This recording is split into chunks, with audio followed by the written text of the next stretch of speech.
Olá, querido aluno, vamos a mais um Fast Learning e hoje nós temos o Present Perfect, o primeiro uso desse tempo verbal tão importante. Vamos lá.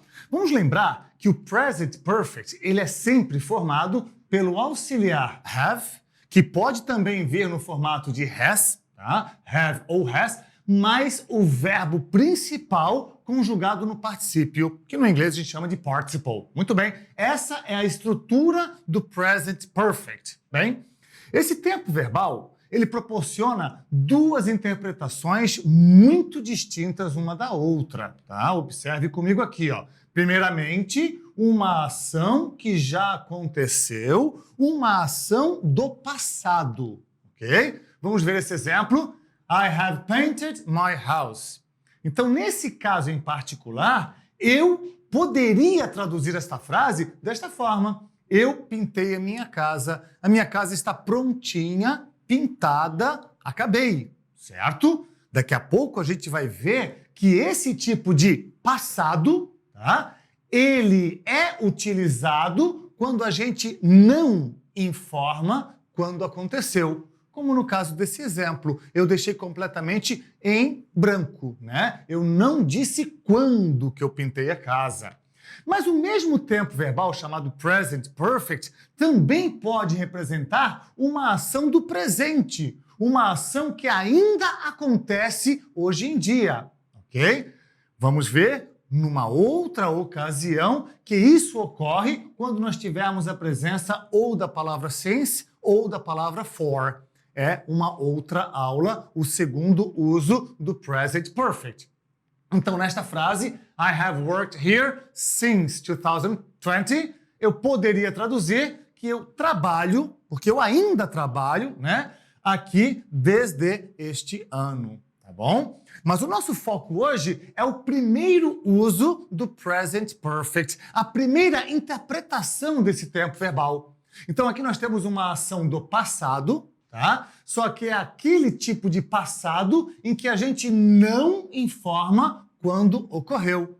Então, no inglês, tem muito disso. Numa ação do passado, uma frase que fala sobre uma ação do passado, existe uma diferença muito grande se você informa quando aconteceu ou se você não informa quando aconteceu. Então, esse aqui é o passado que a gente não diz quando ocorreu. Tá certo?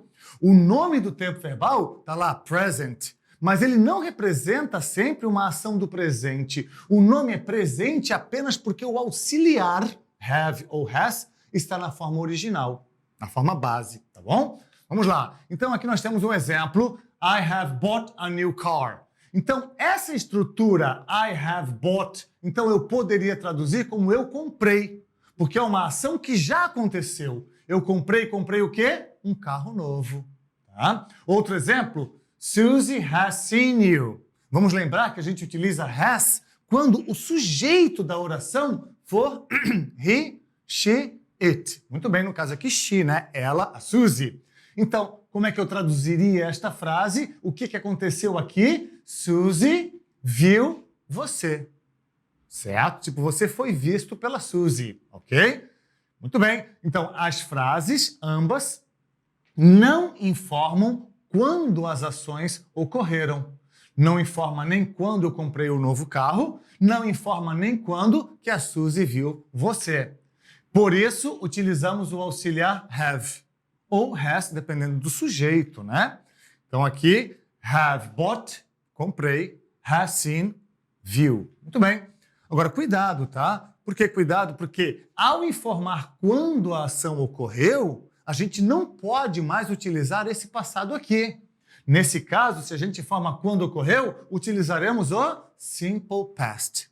Então, a principal característica do passado simples é informar quando aconteceu. Então, temos aqui, I bought a new car last month. Então, aqui, last month, eu informei quando que eu comprei um carro novo. E, por exemplo, Susie saw you this morning. Eu informei quando que ela viu você.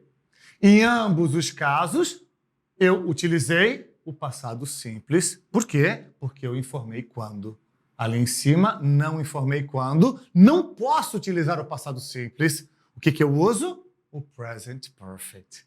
Se você entendeu esse slide, você está à frente de muita gente por aí. Tá certo? Grande beijo do Cris. Até a próxima aula. Tchau, tchau.